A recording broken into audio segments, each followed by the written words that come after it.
runneuses, runners, bienvenue dans ce nouvel épisode du 5 km à l'Ultra Trail, l'épisode nutrition. Alors aujourd'hui,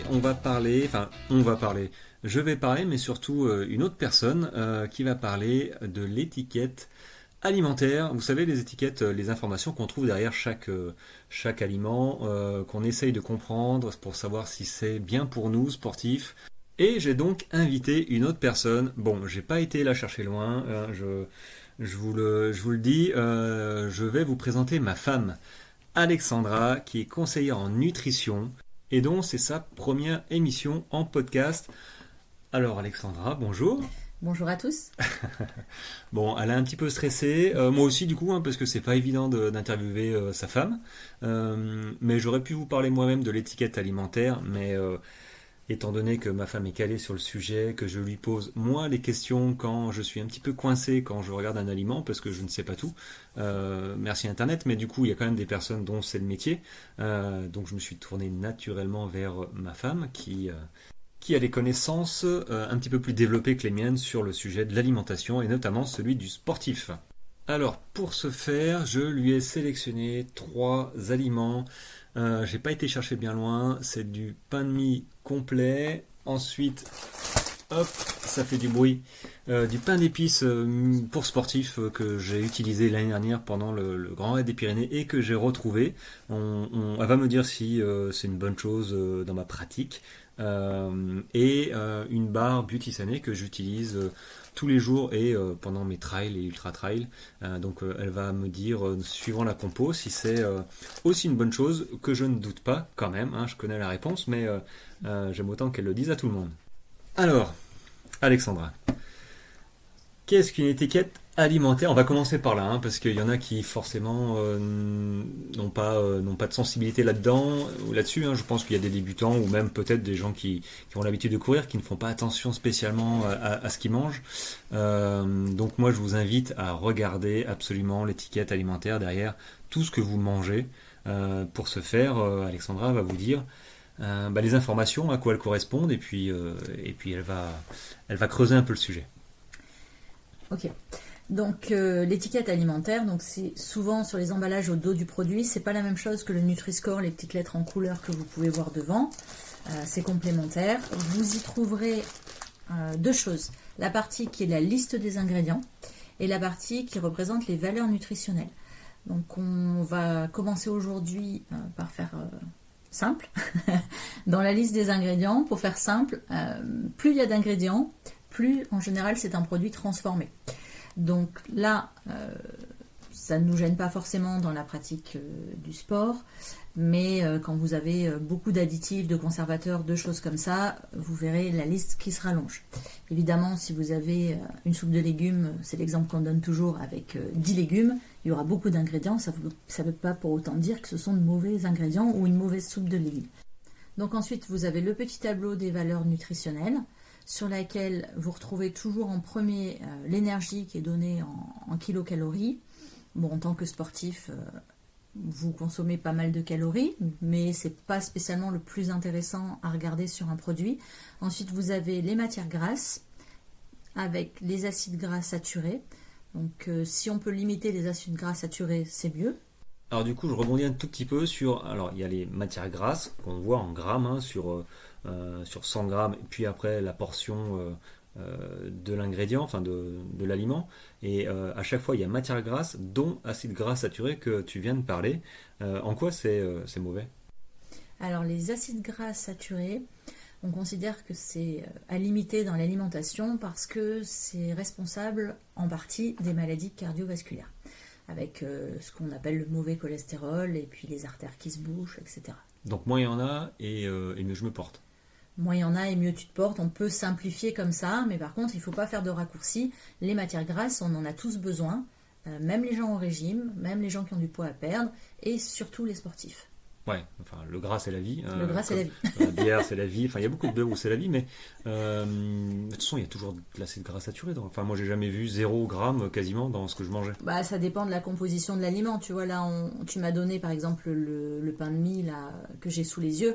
On est à 0,4 en acide gras saturé, tout simplement parce que par la composition, L'acide gras saturé, on en trouve beaucoup, principalement dans les matières grasses d'origine animale. Donc, a priori, dans ton pain de mie, il n'y a pas beaucoup de matières grasses qui proviennent d'un animal. Après, tu peux en trouver dans l'huile de coco et l'huile de palme, la fameuse huile de palme qu'on retrouve dans la super pâte à tartiner que je n'ai plus le droit de manger mais que j'adore. Donc parce que c'est pas bon pour l'environnement et aussi parce que c'est pas terrible pour le corps. Ouais, mais c'est bon pour le mental. Mais c'est bon pour le mental. Mais je ferai pas un ultra ni une course avec ma pâte à Nutella, hein, on y est, pâte à cacahuètes là. Si, le beurre de cacahuètes c'est bon même pour les ultras.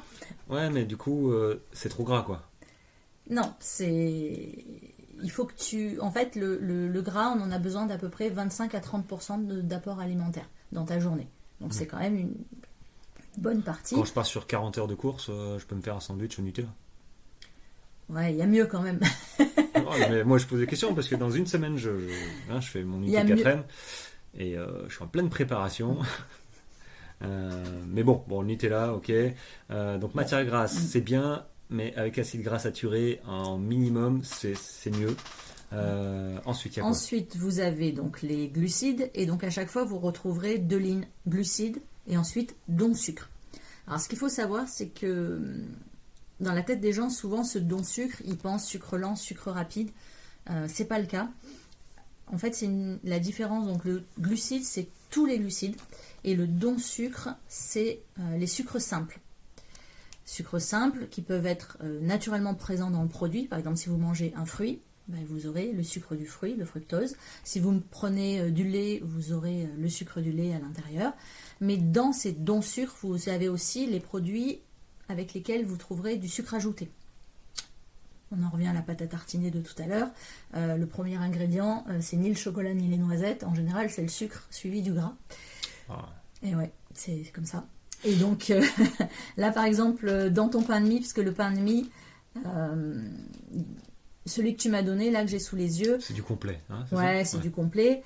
Donc pour voir si le don sucre, en fait, c'est un sucre ajouté ou un sucre naturellement présent, il faut revenir à la liste des ingrédients dont je parlais tout à l'heure. Et là, on voit typiquement, il y a de la farine, etc., et il y a du sucre. Donc là, ça veut dire qu'ils ont rajouté du sucre pour donner le goût et puis rajouter un petit peu de conservateur. Voilà. Ok. Et alors du coup, dans la pratique sportive, moi je fais gaffe aux glucides et au sucre parce que il y a quand même une proportion à garder suivant l'activité que je veux faire. Soit je veux de l'énergie, et du coup on pense sucre et glucides, mais du coup il y a de l'énergie rapide et l'énergie un peu plus lente. C'est comme ça que je le comprends dans les glucides. En fait, si j'ai 20 grammes de glucides, dont 20 grammes de sucre, dans ma tête, tu me confirmes, ça va vite être consommé en fait par l'organisme et du coup ça va me donner de l'énergie rapidement, mais derrière, voilà, j'en aurai plus quoi. Alors c'est vrai, mais c'est plus tout à fait ça parce qu'avant on classait donc en sucre lent, sucre rapide. Maintenant on reclasse en sucre complexe et sucre simple. Donc je te rejoins, la partie don sucre c'est toujours des sucres simples, mais des sucres complexes peuvent être quand même assimilés rapidement. En fait, il faut tenir compte de l'index glycémique dont je pense que tu en as déjà parlé. Donc en fait, quand l'index glycémique est un index glycémique haut, là ça va monter directement, ça va demander au pancréas de sécréter de l'insuline. La réponse va être hyper rapide et c'est là que vous avez des pics de glycémie qui peuvent ensuite vous faire des hypoglycémies réactionnelles par la suite. Donc évidemment, en tant que sportif, comme tout le monde, tu as besoin de glucides. En général, la proportion, c'est 50, 55, 60% de glucides dans ton alimentation quotidienne. Donc, vous pouvez plus que les autres manger des glucides parce que vous allez les utiliser. Et surtout, pendant la course, pendant l'effort, vous pouvez être amené à vous complémenter, surtout dans les épreuves très très longues durées comme tu fais toi en ultra. Pour les gens qui feraient des distances un petit peu plus courtes, les glucides, il faut penser à les avoir tout au long des repas et avant les séances. Et si possible, des glucides de bonne qualité. C'est-à-dire qu'il vaut mieux trouver ces glucides dans des fruits, dans des céréales complètes, dans des farines complètes, du bon pain, etc. Plutôt que 3 sucres dans ton café avant l'épreuve. Ouais, mais du coup, moi dans les courses, alors on parle pas forcément d'ultra, mais des courses, juste le marathon, hein, déjà quand tu cours 3, 4, 5 heures, euh, le pourcentage entre glucides et sucre, j'aurais envie de dire que ce serait plutôt glucides, je sais pas, allez, 20 grammes de glucides, il faudrait que j'ai un sucre 5 à 10 grammes, quoi. Pas plus. Parce que ça se consommerait trop vite et je serais toujours en train de manger du sucre, quoi. Oui, après, il faut voir comment tu le consommes. C'est-à-dire que si, par exemple, tu utilises une boisson qui est diluée dans l'eau, Ah là, tu parles de boisson voilà. effort, Ouais, boisson effort isotonique. ou autre. Donc là, il faut que ta boisson isotonique, elle soit pas trop chargée, effectivement, uniquement en glucides. Il faut qu'elle t'apporte aussi des minéraux ou autres. Et quand tu manges, il faut que tu répartisses ton apport pendant ta course. Oui, parce que ça aussi, en fait, plus il y a de sucre, donc glucides dont sucre, en fait, ce qu'on va manger, ça va être sucré, quoi. C'est ça. Donc ça va filer soif, et au bout d'un moment, ça va écœurer, que ce soit la boisson, une boisson isotonique ou même ce qu'on mange. À partir du moment où ça écœure, en plus, là, c'est l'été, donc avec la chaleur, ça risque de pas le faire beaucoup, ça risque d'écœurer vite. Du coup, oui, ça, enfin moi, je fais attention au sucre. Ouais. Et puis Là-dedans. aussi utiliser, enfin vraiment tenir compte des index glycémiques, comme je te disais.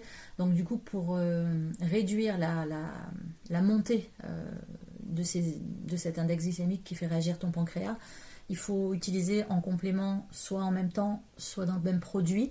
On va en parler pour la barre tout à l'heure parce que j'ai regardé les compos. En fait, quand un produit qui contient des glucides contient aussi des protéines et des fibres, ça compense forcément l'index glycémique. Donc si c'est sur le même produit, c'est nickel. Sinon, c'est sur un assemblage de produits ou un repas. Par exemple, quand tu vas prendre un sucre un petit peu rapide, une compote ou autre, selon comment elle est faite ta compote, bah, tu peux manger avec 2-3 amandes par exemple, ou des noix de cajou, des choses comme ça, pour pouvoir absorber à la fois le sucre qu'il y a dans le produit que tu manges et en même temps ne pas trop faire monter ton insuline pour pas avoir ensuite de chute de glycémie. Alors moi, je viens de sortir mon énergie effort, ma boisson isotonique, et donc j'ai regardé la composition avec donc du coup au niveau des glucides. Alors je les avais ingrédients glucose 36%, maltodextrine 33% et fructose 24% entre autres. Donc pour toi, tu peux en dire quoi? Parce que, à moins que je me trompe, mais c'est des glucides. C'est 3 types de glucides. Alors oui, Glucose, maltodextrine et oui, fructose. oui, c'est bien 3 types de glucides. Est-ce que c'est bien pour moi d'ailleurs, Là, cette c'est pour boisson? une boisson de l'effort, donc Oui, non, mais dans c'est le très cadre spécifique. Hein.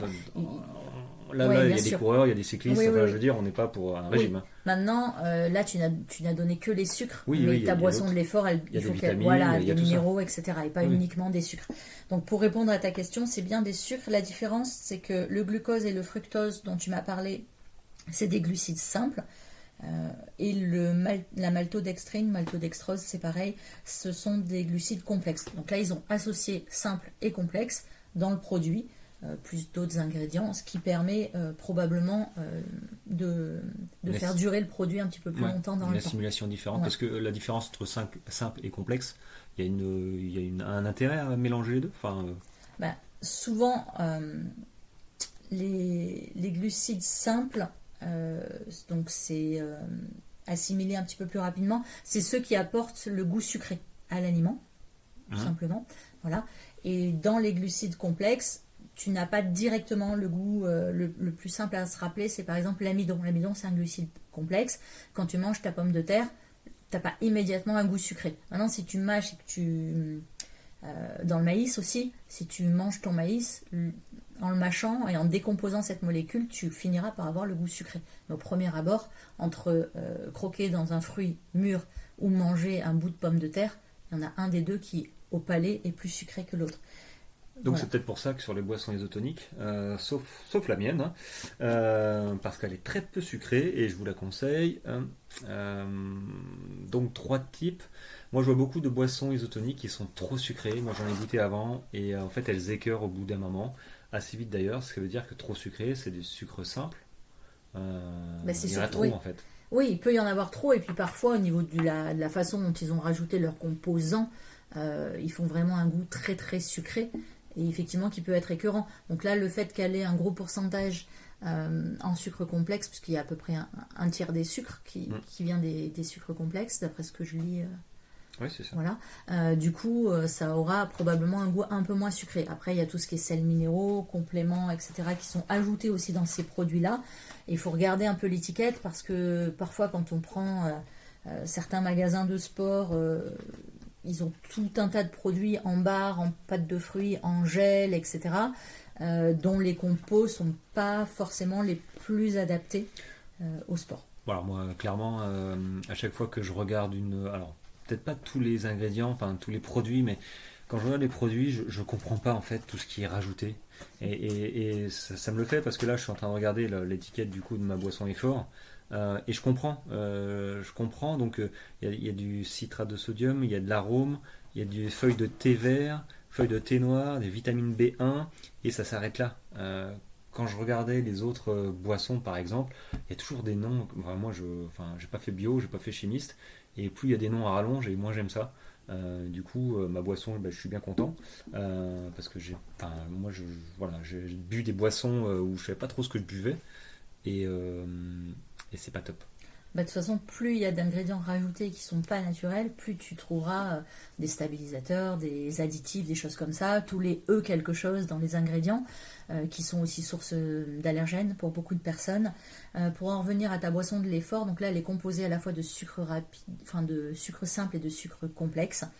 Le fait que ce soit complexe, là dans le cas de la maltodextrose, ça ne veut pas dire que ça va forcément être absorbé sur le long terme, parce que de toute façon pour le sportif il faut quand même une absorption rapide et c'est pas très grave pendant l'effort d'avoir un IG élevé. J'en parlais tout à l'heure en disant qu'il fallait quand même essayer de le limiter, mais pendant des sports où vous avez de l'effort, de toute façon vu que vous allez alimenter régulièrement en glucides tout au long de la course, Ce qu'il faut, ça c'est évite manger. les pics en fait. Ouais, c'est manger après, quoi. Enfin, faut pas juste Non, mais même si tu se prends prendre que sa ça, barre de sucre. oui. Alors Voilà. si tu Et puis prends derrière, que du sucre, c'est clair que c'est pas bon. Voilà, il fait 30 degrés, on mange plus rien, on C'est boit ça. plus, crac. Ouais, mais sur le type de boisson de l'effort comme ça, c'est fait normalement pour être bu régulièrement tout au long de l'effort. Ce qui fait que ça va limiter les pics et ensuite les chutes. Maintenant, c'est sûr que si tu bois, tu as un coup de chaud, tu bois 1 demi-litre de boisson de l'effort qui est hyper sucrée, voire même... Non, attends, je t'arrête. Là, j'ai affaire à des professionnels qui m'écoutent. Ils savent depuis le temps qu'on boit toutes les 10 minutes, allez, tous les quarts d'heure, maximum 2, 3 gorgées tout le temps. Ils le savent. Hein. Donc oui, alors est-ce qu'il vaut mieux trop boire que pas assez? Je sais pas en fait finalement. On va pas se poser la question, mais buvez régulièrement toutes les 10 minutes. Pensez-y, je sais qu'il y en a qui mettent des petites alarmes sur leur montre. Et c'est pas un gadget, hein, parce que parfois j'oublie aussi de m'alimenter parce qu'on est pris dans l'euphorie, tout ça. Mais il y a un moment où le corps, si vous commencez à avoir soif, c'est déjà trop tard. Bon, alors on a vu énergie, matière grasse, glucides, il reste, alors je vois fibres alimentaires. Oui. Donc les fibres alimentaires, donc là, bon, t'en trouveras pas dans les boissons de l'effort. Hein, ça sert à quoi? Alors les fibres, c'est... En tant que sportif, ça nous apporte quoi?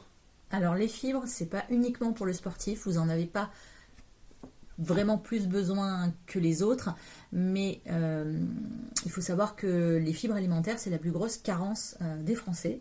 Donc on en a besoin, vous en trouvez dans les fruits, les légumes, les céréales semi-complètes, etc. Elles aident à limiter l'absorption des graisses et notamment des mauvaises graisses dont on parlait tout à l'heure, les acides gras saturés. Si vous avez une alimentation qui est suffisamment riche en fibres, vous allez compenser un petit peu, hein, je fais des raccourcis, mais vous allez compenser un petit peu ces acides gras saturés, et donc on en a tous besoin. Je ne sais pas si je l'ai déjà dit, mais en gros, un homme d'âge moyen, donc sportif comme vous, il y a à peu près besoin de 38 grammes. Ouais, comme il n'y a pas que des hommes d'âge moyen comme moi qui écoutent, hein. Il y a aussi des femmes, il y a aussi des jeunes hommes. Bon, c'est pas grave. Donc un homme adulte de 43 ans et 69 kilos. Non, mais en gros, de toute façon, vous en avez pas assez. On va faire simple, hein, voilà, dans l'alimentation de tous les jours. Je suis en train de me dire finalement que c'est pas spécialement, les fibres ne sont pas spécialement dédiées aux sportifs. Et ça rejoint ce que je pense et ce que beaucoup de gens disent, qu'il faut une alimentation saine dans la vie de tous les jours, qu'on soit sportif ou pas, mais notamment sportif, il faut manger sainement. Et l'apport en fibres en dehors du sport est forcément bénéfique pour le sport. C'est ça. C'est ça. Oui. Et les fibres jouent un rôle aussi dans le renforcement du cœur et du système immunitaire. Donc en tant que sportif aussi, ça peut être Ouais. Et donc ça veut dire que sur ton étiquette, finalement, en point de vue importance par rapport aux glucides, protéines, alors on n'est pas encore aux protéines, mais glucides et matières grasses, bon, les fibres, il faut faire attention, mais c'est pas non plus. En fait, il faut en absorber entre 25 et 40 grammes par jour pour faire un raccourci, puisque du coup, je ne sais pas si ton public c'est des hommes, des femmes, je connais pas leur morphologie, leur poids, etc. Moi non Mais plus. grosso modo, on n'en consomme jamais assez au quotidien. Maintenant, en revanche, si vous en avez vraiment beaucoup trop, là, vous pourrez avoir des petits soucis de confort intestinal. Mais je pense que vous en apercevrez au fur et à mesure. L'idée, voilà, c'est de regarder un peu dans les compos. Si vous mangez beaucoup de produits transformés, vous n'aurez pas assez de fibres. Donc les fibres, comme je disais, vous les trouvez dans les produits bruts, les fruits, les légumes, les céréales semi-complètes, complètes, le riz, des choses comme ça. Et puis quand vous avez des produits sur lesquels vous pouvez lire les étiquettes, à ce moment-là, vous voyez un petit peu. Alors moi les fibres j'y fais attention effectivement parce que ça m'empêche d'avoir faim, enfin cette sensation de satiété, voilà donc je fais gaffe à ça quand je lis une étiquette. Néanmoins je fais aussi attention à 3 jours de ma course, de pas abuser de fruits, d'aliments qui sont forts en fibres parce que j'ai pas envie d'avoir des soucis. Alors j'en ai pas spécialement, mais j'ai pas envie d'accentuer ou de découvrir un produit 3 jours avant pour me retrouver à avoir un problème de digestion sur ma course. Alors que j'ai des super produits qui sont hyper digestes. Si c'est pour me torpiller ma course à cause de mon alimentation d'avant-veille ou pendant les 2 ou 3 jours qui ont précédé ma course. Donc voilà. Vous mangez voilà, il faut manger des fibres, hein, ce que je pense comprendre, mais en quantité raisonnable et surtout 2 3 jours avant la course. Si vous avez un doute sur un aliment, enfin, ne changez pas vos habitudes si vous les connaissez et voilà. Oui, je vais rebondir. Par exemple, les légumineuses, les gens qui n'en ont pas l'habitude peuvent avoir un petit inconfort intestinal, surtout quand on augmente les quantités. Donc là, il y a des petites astuces, même pour les fibres des fruits et légumes dont tu parlais. Par exemple, dans l'eau de cuisson, on peut rajouter une cuillère à soupe ou plusieurs cuillères à soupe de bicarbonate alimentaire. Ça permettra de mieux digérer les fibres, parce que même si vous avez l'impression de mal les digérer, il faut en manger et il faut s'habituer à en manger un petit peu plus parce que la plupart, comme je vous disais, la plupart des Français sont en carence. Donc c'est peut-être pas votre cas, j'en sais rien, mais statistiquement c'est votre cas. Et du coup, vous pouvez utiliser l'astuce du bicarbonate, donc bicarbonate alimentaire, dans l'eau de cuisson. Et puis sinon, vous pouvez en mettre une cuillère à café dans un verre d'eau que vous buvez avant le repas. Ça doit pas être bon ça. Ouais, c'est pas terrible, mais en contrepartie, ça limite un petit peu les ballonnements et les inconforts. Donc évidemment, on rajoute pas des choses qu'on connaît pas juste avant les courses. Hein. C'est comme les chaussures, vous mettez pas des chaussures neuves avant de partir sur un marathon ou sur un trail. Voilà, c'est pareil. Si vous n'avez pas l'habitude de manger des pois chiches, des haricots rouges, des choses comme ça, vous évitez le chili la veille de votre compète. Nous, on en mange tout le temps, donc c'est plus un problème. Mais là, tu vois, tu abordes un point. L'alimentation, finalement, ça fait partie de l'entraînement. On n'entraîne jamais son alimentation, hein, et pourtant, c'est l'une des causes d'abandon sur les courses, ce qu'on mange. Donc, faut entraîner son corps, faut s'entraîner à manger ou à pas manger, s'entraîner à boire. Voilà, ça fait partie de l'entraînement. Ne pensez pas qu'en enfilant votre paire de chaussures et en enfilant aussi les kilomètres, vous allez peut-être performer ou réussir votre course. L'entraînement nutritionnel, ça fait partie d'un aspect de la réussite de votre course future. Et on en vient aux protéines. Alors vas-y. Bon, alors les protéines en tant que sportif, je vous apprends rien. Je pense que c'est une des premières choses que vous regardez sur les étiquettes, puisque la plupart des sportifs veulent avoir plein de protéines. En général, on donne comme équivalent entre 1 gramme et 2 grammes à peu près de macronutriments protéines par kilo de poids de la personne. Donc on va dire que toi, évidemment j'ai pas de calculatrice. 70 kilos, allez. Ouais, 70 kilos. Bon, bah pour faire simple, si je multiplie par 2 grammes, du coup, ça fait 140. Donc ça fait, ouais, je sais faire 70 par 2. Oui, je sais. Il me regarde bizarrement. 140 grammes. Donc, on n'a pas coupé. Ouais, on n'a pas coupé. Donc il y a des gens, enfin vous entendrez, vous lirez, etc. Parfois que si on surcharge en protéines, on surcharge les reins. Bon, il faut savoir que ça, maintenant, scientifiquement, c'est faux. En revanche, ce qui peut donner cette idée, cette impression, c'est que parfois, donc pour les gens qui ne boivent pas suffisamment et tout au long de la journée, en fait, comme les protéines sont filtrées, sont traitées par les reins, effectivement, si vous ne buvez pas assez pour éliminer les déchets, et ben, du coup, toute la digestion des protéines va effectivement encrasser vos reins. Donc, on en vient à l'autre aspect, l'hydratation, entre parenthèses. Hop. Bon, je reviens sur les protéines. Donc les protéines, donc vous avez l'habitude, c'est ce qui permet de construire le corps, le muscle. Vous allez les consommer pour fabriquer vos muscles, pour récupérer entre les séances et reconstruire. Parce qu'on le sait, quand on fait du sport, on casse de la fibre musculaire. Et ensuite, il faut que le corps reconstruise ses fibres musculaires. Et ça sert aussi dans le transport de l'hémoglobine dans le sang. Donc vous, en tant que sportif, si votre transport d'hémoglobine fonctionne bien, ça permet une meilleure oxygénation du sang et donc une meilleure respiration, un meilleur fonctionnement. Donc c'est tout bénef pour le sportif. J'ai pas grand chose d'autre à dire sur les protéines. Bon, ça sert aussi dans le système immunitaire, etc. Mais je pense que les sportifs sont suffisamment alertés sur le fait qu'ils aient besoin de protéines. C'est pas un scoop. Et dans la quantité, du coup, que je sais pas, quand je vois mon pain d'épices, par exemple, excusez-moi pour le bruit, pain d'épices, je suis à, j'ai que 3 grammes pour 100 grammes de poids. Ouais, mais ça c'est logique parce que là c'est un pain du sportif qui est fait pour être consommé un petit peu pendant l'effort et pendant l'effort c'est plutôt des glucides dont tu as besoin. Donc c'est logique que tu n'en aies pas énormément parce que là c'est un produit qui est vraiment axé sur les glucides. Dans tes barres, normalement tu dois en avoir un peu plus. Voilà. Pour 56 grammes. Je suis à 13 grammes de protéines dans une barre. Ouais, parce que là en fait c'est un produit qui peut être consommé avant l'effort, pendant l'effort, mais surtout après aussi en termes de récupération. Donc je parlais tout à l'heure de reprendre des protéines après l'effort aussi pour récupérer. Donc tu vas en manger. Toi tu en manges pendant l'effort aussi, mais parce que toi tu fais des efforts longs.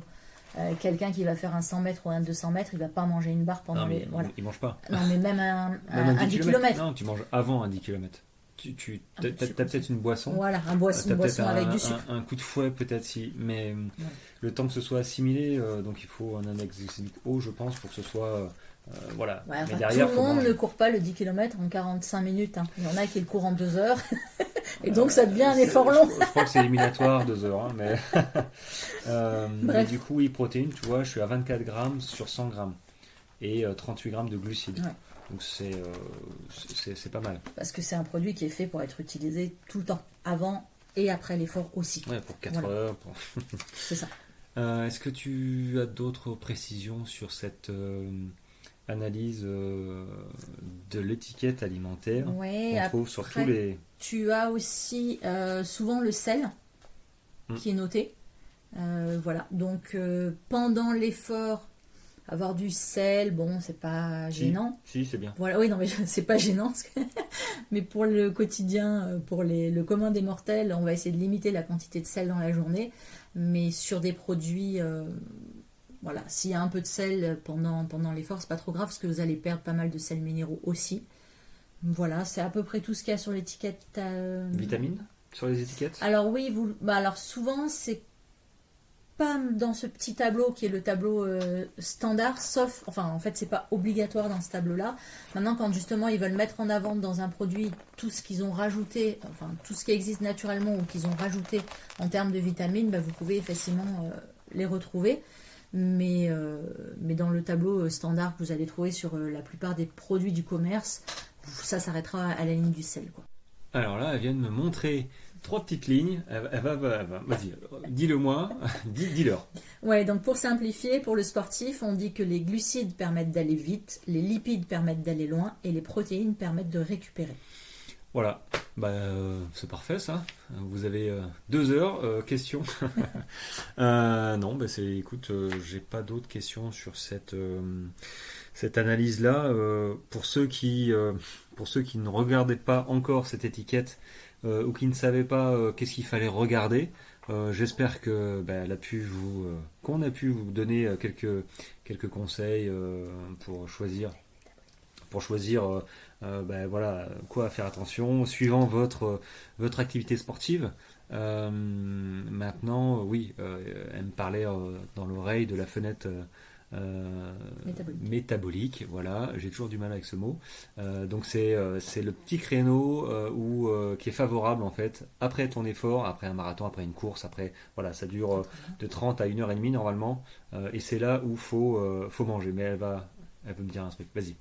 Oui, donc c'était pour leur rappeler voilà, que juste après un effort, il faut bien penser donc à s'hydrater, à reconsommer des glucides, des minéraux, etc.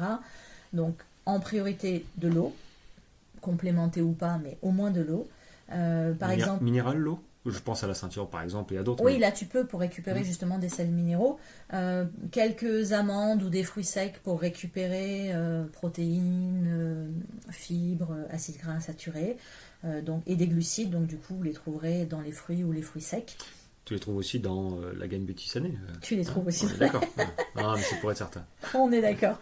Mais par exemple, tu peux manger une barre ou un shaker après l'effort. Alors, tu parles de shaker. On n'est pas dans l'hyperprotéiné comme dans les salles de sport. J'ai rien contre eux. Mais il ne faut pas associer shaker à l'haltérophilie ni aux muscles. C'est pas non, du parce tout que la tu m'as même. parlé de Shaker, produits. oui, donc j'ai regardé les étiquettes. Shaker, c'est juste la manière Oui. de manger. On secoue, c'est plus facile, c'est digeste. Et pour le coup, voilà, il y a toutes les vitamines, il y a les protéines, enfin, il y a tout ce qu'il faut. Hein. Si vous posez des questions, n'hésitez pas, j'y répondrai. Mais oui, la fenêtre métabolique, elle est ultra importante si vous, déjà pour récupérer correctement et pour pouvoir imaginer recourir plus ou moins rapidement derrière votre course. Je vous dis ça parce que mon premier marathon, comme vous le savez, bon voilà, elle rigole, mais l'alimentation, c'était pas du tout ça, ça n'existait pas en fait. Hein, je n'ai pas regardé parce que voilà, aucune connaissance et ça m'intéressait pas. En fait, voilà. Et du coup, je crois que j'ai mis une semaine à descendre en lâchant la rampe d'escalier. Alors, vu que j'étais marin, il fallait que je monte à bord.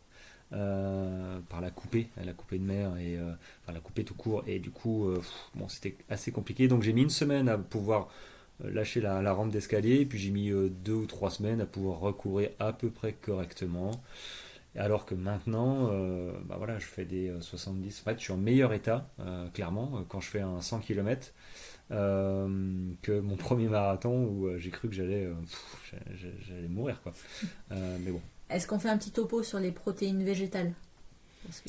Ah, protéines végétales. Ah, tu as l'air emballé. Bah oui, forcément. Vas-y. Donc, bon, pour ceux qui ne le savent pas, nous, enfin, surtout moi. Ne le dis pas, ne le dis pas. Genre, je suis végétarien, vegan à mes heures perdues. Bon, blague à part, donc les protéines, on a les protéines animales, c'est-à-dire tout ce qui est viande, poisson, œufs, produits laitiers, fromage, etc. Donc là-dedans, vous allez trouver des protéines. Vous trouvez aussi des protéines dans tout ce qui est légumineuse dont on parlait tout à l'heure. Et puis dans les céréales, les blés, donc certaines pâtes, etc. Et ce qu'on entend souvent, ce qui n'est pas faux d'ailleurs, mais ce qu'on entend souvent, c'est que les protéines végétales sont incomplètes. Alors c'est vrai et c'est faux. Bon, on va s'arrêter là, ce sera pour la semaine prochaine. Non, je rigole. Continue. Bon, l'idée, c'est que certaines protéines, donc par exemple, vous mangez du quinoa. Alors le quinoa, avant, nous, on n'aimait pas trop. Maintenant, on le mange, surtout en salade. Ouais, c'est un peu sec, mais il faut non, mettre une petite salade, sauce. C'est bon. Ouais, il faut mettre voilà. une petite sauce. Donc le quinoa fait partie c'est des pseudo-céréales, mais bon, c'est un produit qui contient tous les acides aminés. Parce qu'il faut savoir que, voilà, quand on mange, par exemple, uniquement des protéines végétales, il faut faire attention à ce qu'on mange pour complémenter. Alors après, c'est quelque chose qu'on entend beaucoup, mais quelqu'un qui mange de la viande, mais qui va manger n'importe comment autour, il aura peut-être quelques protéines complètes dans son steak, mais tout autour, ce sera tout déséquilibré, donc c'est pas forcément meilleur. Et C'est pas forcément, voilà. c'est Non, pas mais meilleur. bon, Ouais. là, je prêche un peu. Non, Voilà. non, mais La vérité moi, est j'ai là. pas de, j'ai un parti pris, c'est sûr, Mais en mais tout cas, pour ceux qui veulent manger plus végétal et pour ceux qui veulent manger des protéines végétales, il faut savoir qu'il suffit de faire des petites associations toutes simples et en revenant au bon sens. C'est-à-dire que vous prenez un plat typique, par exemple le chili. Dans le chili, vous aviez du riz et des haricots rouges, plus le reste. Nous, on y a rajouté de la viande, voilà, etc. Mais en fait, maintenant, il y a de la sauce, de la tomate, des épices, etc. et de la viande. Mais en fait, le chili sin carne, de base, riz, haricots rouges, c'est déjà un plat complet. Quand vous mangez un couscous, le couscous de base, il y a de la semoule de maïs et des pois chiches, plus les légumes. Ça, vous avez aussi un plat complet avec une protéine végétale qui est complète. Quand vous faites par exemple un dalle de lentilles avec des lentilles corail et du riz, et des patates douces ou autres, vous avez aussi un plat complet où vous avez toutes vos protéines. Donc vous n'êtes pas obligé de vous manger la fameuse, pour le sportif, escalope de poulet, légumes verts, pour avoir un repas équilibré. Ouais, parce que déjà le poulet, c'est déjà mieux qu'une viande rouge. Parce que, arrête-moi, mais enfin, c'est connu, hein, la viande rouge, c'est déjà à limiter, Oui. et c'est pas forcément bon non plus. Non, alors la viande rouge, effectivement, en termes de protéines, il faut enfin pas que pour les protéines, pardon, mais la viande rouge, il faut la limiter justement pour les fameux acides gras saturés dont on parlait tout à l'heure. Alors, les études sont pas toutes d'accord, mais bon, en gros, c'est entre 300 grammes et 500 grammes maximum par semaine, et pas par jour. Donc, C'est 2 repas, quoi, max. ouais, 2 steaks, quoi. voilà, Max. 2, 3 steaks Ouais. hachés. Le steak haché, il fait 100 grammes, et si vous mangez de la vraie viande ou L'entrecôte. l'entrecôte, des choses comme ça, c'est maximum 2 fois dans la semaine, ce serait bien de limiter. En termes d'environnement aussi, je vous fais pas un dessin, mais bon. Donc, mais en tout cas, la plupart des sportifs ont tendance à manger plutôt du poulet, donc des viandes blanches.